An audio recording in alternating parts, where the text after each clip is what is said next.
Salam sahabat RPKM berkati oleh Tuhan dan seluruh mahasiswa Sekolah Tinggi Teologi Kata Rasul Indonesia Bekasi yang mengikuti mata kuliah doktrin, angelologi, dan satanologi. Mari kita melanjutkan pembelajaran tentang malaikat, ya. Ya, lanjutan dari pembelajaran sebelumnya. Nah, dalam kesempatan ini yaitu dengan topik natur dan atribut malaikat. Natur dan atribut malaikat. Baik, malaikat itu adalah keberadaannya itu harus kita tahu dia bersifat roh. Jadi bukan zat atau berbentuk fisik. Sekalipun ada yang kita lihat ya seperti gambar-gambar atau foto-foto dengan tubuh manusia ya yang dikatakan itu malaikat ya ada atau ada penglihatan tertentu dari orang tertentu juga melihat malaikat dalam bentuk fisik. Sesungguhnya malaikat itu adalah roh yang melayani. Mari kita perhatikan bersama-sama, yaitu bersifat roh. Jadi meskipun malaikat dapat menampakkan diri mereka kepada manusia dalam wujud manusia, seperti apa dikatakan dalam Kejadian 18 ayat yang ketiga. Nah, Kejadian 18 ayat yang ketiga, saya perhatikan, kita baca ya, firman Tuhan ini. Ya. Kejadian 18 ayatnya yang ketiga berkata demikian. Serta berkata Tuanku, jika aku telah mendapat kasih Tuanku, janganlah kiranya lampaui hambamu ini. Nah, ini cerita tentang itu tentang peristiwa di mana ya peristiwa di ini Abraham ya, penampakan Tuhan bagi Abraham di pohon terbantin di Mamre, ya sedang duduk di pintu kemahnya waktu hari panas terik. Nah, pada saat itu ia mengangkat mukanya, ia melihat 3 orang berdiri di depannya. Sesudah dilihatnya mereka, ia berlari dari pintu kemahnya, menyongsong mereka lalu sujud. Ia sampai ke tanah. Nah, kita perhatikan di sini 3, katanya di sini ada 3 ya, 3 orang yang dilihatnya, yang melihat 3 orang. Siapa 3 orang itu? Nanti kalau kita pelajari secara lengkap, di sini ada 2 malaikat, tetapi adalah 1 Tuhan yang menampakkan diri sebagai manusia untuk sementara waktu. Seperti dengan antropologi, maksudnya antropomorfi, ya antropomorfi, penampakan diri Allah untuk sementara waktu bentuk manusia. Ya, dan itu 1 orang, lalu 2 orang, dua lagi itu adalah malaikat, ya malaikat. Oke, nah ini fakta bisa dilihat oleh Abraham, ya bisa dilihat oleh Abraham ya. Oke, kemudian mereka juga ditetapkan sebagai roh atau disebut sebagai roh, ya jadi tetap sebagai roh, disebut sebagai roh, seperti hal yang dikatakan Ibrani 1 ayatnya yang saya akan baca, khususnya kitab Ibrani 1 ayat 14. Ya, demikian firman Tuhan. Bukankah mereka semua adalah roh-roh, yaitu roh-roh yang melayani, yang diutus untuk melayani mereka yang harus memperoleh keselamatan. Jadi roh-roh malaikat ini roh-roh itu maksudnya ini menuju kepada malaikat. Ya. Jadi hal ini menunjukkan bahwa mereka tidak memiliki tubuh seperti manusia. Ya. Jadi malaikat tidak berfungsi seperti manusia di dalam hal perkawinan. Nah, itu dia ya. Jadi malaikat itu tidak kawin dan tidak punya keturunan. Seperti apa dikatakan oleh Yesus di Markus 12 ayat 25. Ya.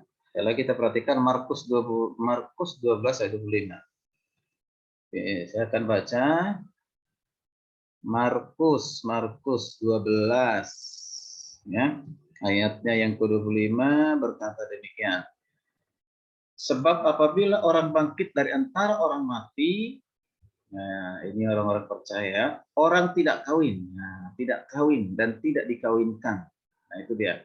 Jadi orang ini sekaligus ajaran mengatakan bahwa Nanti kalau kita sudah ada di surga, tidak kawin dan tidak dikawinkan. Lalu dikontraskan dengan ini kata berikut. Tidak dikawinkan melainkan hidup. Nah, melainkan hidup seperti malaikat di surga. Ya itu dia. Melainkan hidup seperti malaikat di surga. Artinya malaikat itu tidak kawin dan tidak dikawinkan. Berarti tidak ada keturunan, tidak ada kakek nenek, ya kan, atau tidak ada cucu, tidak ada opa oma kan ada di sana ya. Nah itu, jadi tidak kawin jumlahnya tetap seperti yang diciptakan oleh Tuhan. Berapa jumlahnya? Kita terhitung, maka dikatakan kita perlu berlaksa-laksa. Dan juga malaikat ini juga yang sudah diciptakan Tuhan, yang tidak kawin itu dikatakan tidak akan mati. Ya, tidak mati. Nah, mana fakta Alkitabnya? Kita lihat di kitab Lukas. Kita perhatikan kitab Lukas pasal 20. Lukas pasal 20 ayat 36. Berkata demikian. Sebab mereka tidak dapat mati lagi. Mereka sama seperti malaikat-malaikat dan mereka adalah anak-anak Allah karena mereka telah dibangkitkan. Jadi ini dikontraskan antara kebangkitan orang percaya hidup untuk selamanya, dia tidak akan pernah mati lagi, dikontraskan dengan apa? Dengan malaikat, ya, dengan malaikat-malaikat tidak akan pernah mati. Jadi hari ini jumlahnya berapa diciptakan dan itu untuk selamanya, seperti itu jumlahnya. Jadi tidak ada keturunan, ya, seperti manusia. Makanya kalau ada ajaran agama lain mengatakan nanti di surga ada bidadari, lalu menikah lagi, nah itu tidak ajaran Alkitab, tidak sesuai dengan ajaran Alkitab. Jadi ajaran Alkitab nanti justru di surga itu tidak ada kawin, tidak dikawinkan, ya kan gitu ya. Ya bahkan kita yang sudah dibangkitkan, diberikan tubuh pembelian, tidak akan pernah mati lagi untuk selama-lamanya. Ya, itu seperti malaikat. Nah itu kita lanjutkan lagi bahwa malaikat itu sekali lagi perlu ditekankan, malaikat itu adalah ciptaan. Dia adalah makhluk ciptaan. Tadi pemazmur menyerukan agar seluruh alam semesta memuji Allah atas ciptaannya. Ya, bersama-sama dengan semua makhluk surgawi yang lain. Malaikat diciptakan Allah dengan firman-Nya. Ya, di Mazmur 148 ayat 2 sampai 5 berkata demikian. Kita baca ya. Fakta Alkitabnya Mazmur 148. Demikian firman Tuhan di Mazmur 148 ayat yang kedua sampai kelima. Pujilah Dia, hai segala malaikatnya. Pujilah Dia, hai segala tentaranya. Jadi pujilah Dia, hai sebagai malaikatnya, malaikatnya dan tentaranya sama.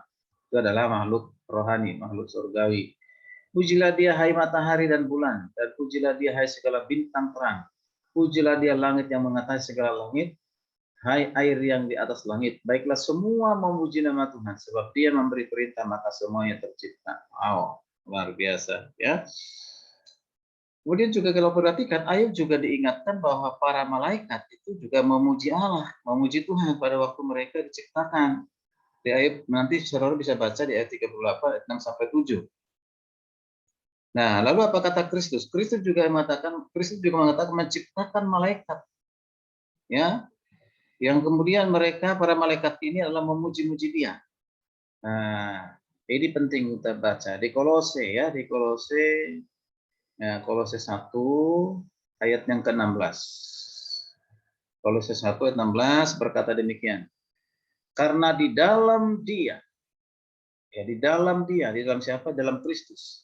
Telah diciptakan segala sesuatu yang ada di mana di sorga. Siapa yang ada di sorga? Para malaikat. Dan yang ada di bumi, manusia dan segala isinya.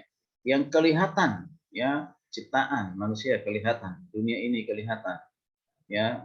Dan yang tidak kelihatan, apa yang tidak kelihatan? Berarti roh-roh, angin tidak kelihatan, ya. Baik singgasana maupun kerajaan, baik pemerintah-pemerintah maupun penguasa-penguasa, segala sesuatu ini perhatikan. Segala sesuatu diciptakan oleh Kristus untuk Dia. Segala sesuatu termasuk di dalamnya adalah malaikat. Ya, pertanyaannya malaikat kapan diciptakan? Nah, itu dia. Apakah bersamaan dengan penciptaan selama 6 hari? Apakah itu? Tentu tidak, ya. Nah, karena sebelum dunia diciptakan, malaikat itu sudah penghuni sorga, sudah ada di sorga. Ya, gitu ya. Nah, jadi Memang tidak persis ada dikatakan Alkitab, tapi kalau kita pahami, justru setelah manusia malaikat itu memberontak, namanya Lucifer, nanti malaikat yang jahat itu dijatuhkan dari surga ke bumi. Nah, itu berarti sebelum bumi ada, dia sudah ada di surga, di tempat lainnya, tempat yang berbeda. Oke, itu nanti ada penjelasan berikutnya. Ya. Nah, ini hal yang sangat penting untuk kita pahami. Nah, lalu kita lanjutkan, malaikat diciptakan secara serentak dan tidak terhitung jumlahnya.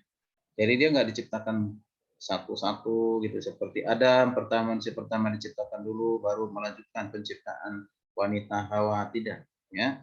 Nah, ini penting. Dari pernyataan Kolose 1:16 tadi, itu jelas ya. Ya, diciptakan jumlahnya serentak. Ya. Jadi menunjukkan pada penciptaan malaikat yang terjadi hanya satu kali. Hanya satu kali. Ya, tindakan penciptakan malaikat tidak berlangsung terus. Ya, artinya hari ini diciptakan sejumlah sekian, nanti hari kedua ada jumlah sekian dan seterusnya, tidak. Ya. Karena malaikat tidak mampu beranak cucu, seperti dikatakan tadi dalam Matius 20:30, jumlah mereka tidak berubah. Ya, jadi jumlahnya tetap, ya tetap tidak berubah. Berapa diciptakan Tuhan jumlahnya, begitu saja jumlahnya sampai nanti dalam kekekalan.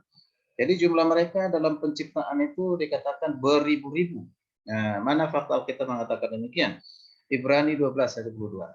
Ibrani 12, saya baca ya, ayatnya yang ke-22 berkata demikian.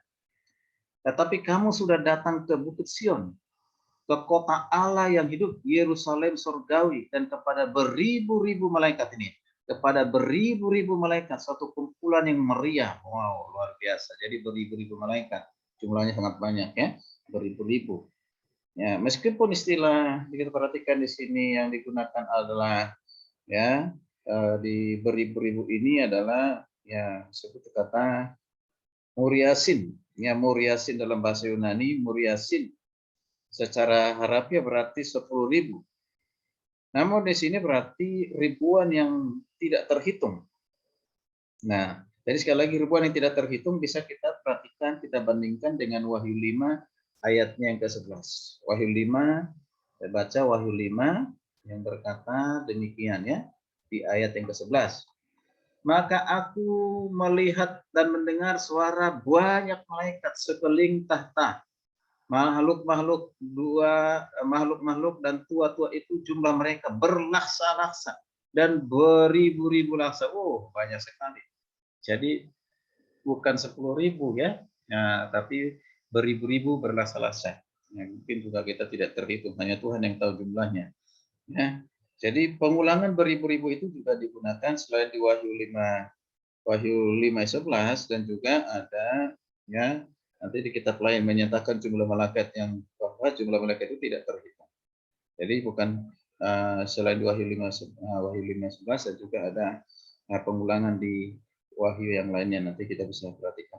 Nah, ini keberadaan atau natur ya, natur dan atribut dari malaikat. Ya, jadi malaikat itu adalah benar-benar ada, ya fakta ada. Kemudian malaikat itu adalah makhluk ciptaan, makhluk ya adalah roh, ya roh, tidak seperti memiliki tubuh seperti manusia. Ya, jadi malaikat itu diciptakan secara serentak dan tidak terhitung jumlahnya. Demikian pembelajaran di sesi ini, kita akan tetap lanjutkan dengan topik yang sama, pembelajaran yang sama yaitu natur dan atribut malaikat karena belum selesai. Oke, silakan menunggu supaya semakin banyak kita memiliki pemahaman tentang doktrin malaikat. Shalom, Tuhan Yesus memberkati.